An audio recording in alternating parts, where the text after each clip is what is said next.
Hello, ladies. I apologize for my absence today. However, Fox has a fever, and the reality is that if I sent him to school, I would be called to pick him up and rushing through subplans. So it was just more productive for your learning if I just kind of stayed away and just stayed home with Fox.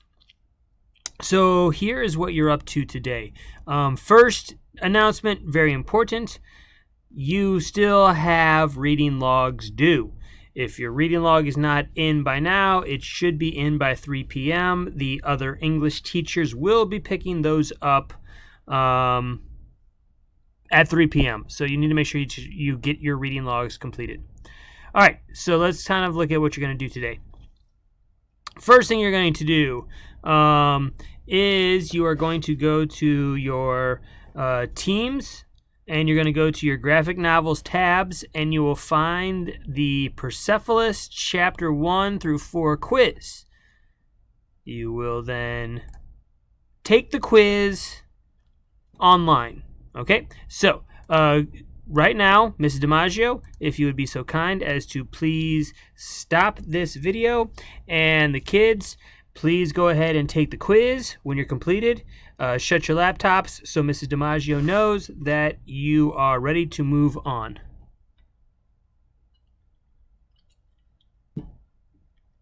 Okay, great. Let's pick it up. So what are you going to do once you've completed the quiz? Now, your task for today. So what you're assigned with, obviously, I will check your study guides on Wednesday. If you got your study guide submitted, terrific. If you did it hard copy, I will pick it up on Wednesday. So that's just a necessary thing that's going to happen. But now let's talk about what you're going to do in class today. All right. You will be using you'll be creating your own Word doc for this, but the directions I've put here on this PDF, you're going to use this handout to really help you with the directions for what you're going to do today. All right, now, so what we're really going to do today is really continue in pushing into that idea about graphic novel terminology and how the graphic novels make meaning, okay? Essentially, you know that, with poetry, the devices of poetry, the structure of poetry is stanzas. They use such things as, obviously, meter and rhyme schemes. Fiction, novelists use paragraphs and chapters. Well, graphic novelists, they rely on panels and the art in addition to the chapters to create meaning. So what we're going to really look at today is how our author has created meaning. And what you need to do is really kind of pay close attention to how that meaning has been constructed, what techniques she's been using. Okay, so really what we're going to be doing today is paying close attention in Persepolis to how Satrapi portrays faces and what she does with hands and feet. All right, so I do want to turn your attention to start.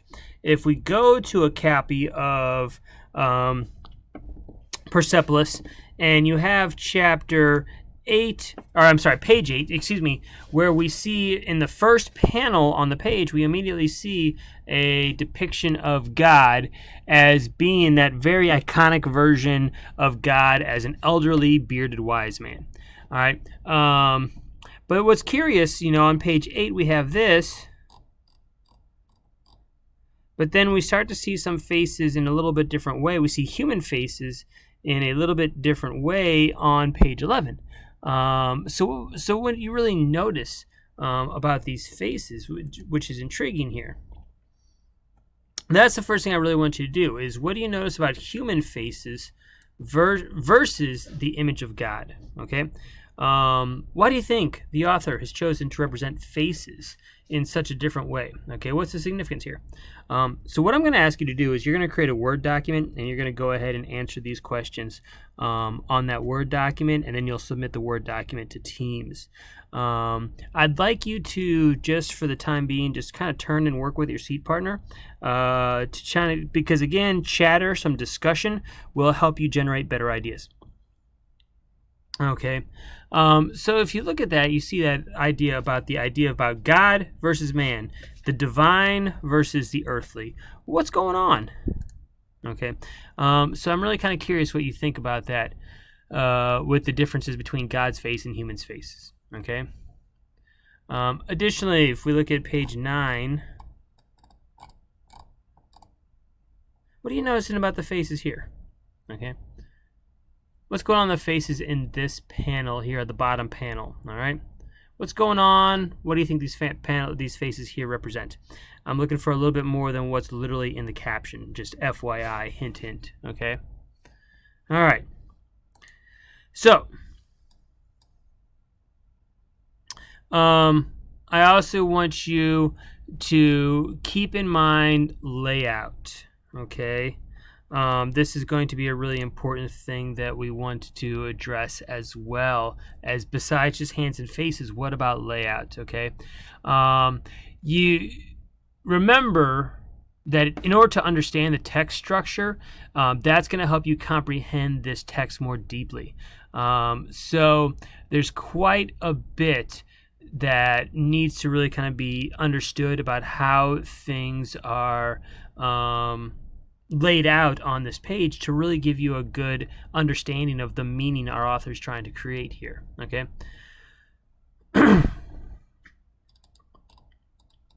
Nope. Just kind of going back.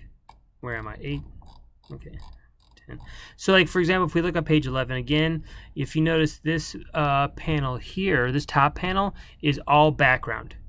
There's nothing in the foreground. There's nothing in the midground. Everything is in the background of this picture. So this is really kind of curious. Is how does this panel provide information that's outside the text of the story? Okay. So that's kind of something to really keep in mind when we're talking about the differences in layout. Okay, so here we see this idea about, in the caption, talking about the long sleep of 2,500 years. You know, and notice that it seems like everyone is like, this guy's got his hands behind his head. People are just laying down on the ground. It's like they're asleep in Iran. It's at night. People are just asleep in society. Okay, so this entire picture is just giving us, it's quite literally drawn in the background to give us background about what it's like to be in Iran at the time. Okay. Again, we notice more images of where when we put figures in the page, but we give them no background at all, the all white background. What we're doing here is allowing for there to be nothing for you to focus on besides the figures themselves. There's no distractions. So obviously the author, Satrapi, is really emphasizing the importance of these 3 figures through the lack of background. Okay, that's really important to notice. Okay. Additionally, if we look at page 15 here, okay, this is really important here. If we look at page 15, if we go a little bit deeper into the text, and we have this really dynamic picture where everything is drawn in the image of flames. Okay, the size of the picture and the foregrounding of this suffering of the flaming figures is powerful. It demands our attention. This is really important because it gives us this like visceral feeling, this immediate feeling of the suffering. Plus, if we notice in the foreground, it's not like the picture of the people sleeping. You notice the people are sleeping and they're distant. They're far away in the background. But here, this is the foreground. These figures are right up in our faces. They're right up close. Even the foreground even goes. There's nothing. It's basically a very flat image because all the figures from top to bottom are right up close to the screen. We'll call it screen, quote unquote. Okay, so this is really important. It really shows us. It demands our attention because they're in the suffering is in our faces. So this is really crucial. And what I'm doing right now is really trying to model for you the type of thinking that I want you to engage in with your seat partner. Okay, that's really important. All right, so And this continues on as we pay attention to hands and feet a little bit more. Okay, so if you look at how figures are drawn in the art, I really want you guys to be paying attention to the subtle details. It's really the devil is in the details, quite literally. So like if we look at how hands and feet of various characters are drawn, you see how emotions are conveyed, and being able to comprehend and pick up the data that reveals these emotions is going to help us get a really deep comprehension of what we're seeing in this text. Like for example here, if we look at this first panel on page 16, we see Satrapi's dad. He's in bed talking here, but his arms are crossed. We see him with his hands folded. It really suggests determination, resolve. He's adamant about what he wants to say, and that's really important there. Okay. But then at the same time, right next door, we got Margie's hands on her hips. She's determined too. We see determination through her hands on her hips. And that determination goes all the way through down to the last, the bottom, section of panels where we see just nothing but Marjorie walking with determination. From her face, the eyebrows, the frown, the way her hands are, her feet, she's walking with determination. We see that through the way her hands, feet, and face are drawn. And that's really crucial here, okay? As we see how these figures are drawn in these little subtle things that we need to pay attention to. Here, we see Margie she's emphasizing her key points with her finger up. It's one of those few times like where we actually see a hand drawn with distinct fingers that are nothing more than just flat. She's got one finger up to really emphasize her point. But over here, her dad's using her hands to cover to cover his face, to cover his sorrow. And we see that sorrow, that anguish in the way he's holding his face. So in these little subtle details that we're talking about here, you really see a lot of emotion being conveyed through it. Okay? And that's important. Now, getting back to what we're doing again, once again, I'm trying to model for you the type of thinking that I want to see you doing as you are going to engage in your student-led discussions, since I'm not there, okay? So what I want you to do, in addition to getting with a partner and discussing the questions about the God versus man depictions, what do you notice about faces on page 9? I also want you to dive into the chapter of the bicycle. So I'm going to really isolate what you want to do. And I want you to pay attention to and discuss with your partner any additional visual elements that really help you aid your comprehension. Okay? So is there anything that you see that jumps out at you that we have not already discussed, or anything that we have discussed here that you think really resonates? Okay? Additionally, I want you to look at these opening pages of the book. All right, what emotions do you see the author revealing in the text and the art? Okay, what is the author doing? How does the art help transport you to the world of the main character? Okay, discuss with your partner a panel that confuses you. What can you use to improve the comprehension? What details in the text could help offer up some better ideas? Okay. Where do you see humor? Where do you see conflict? Where do you see history lessons? Where do you see the setting clarified? And where do you see the importance of religion depicted?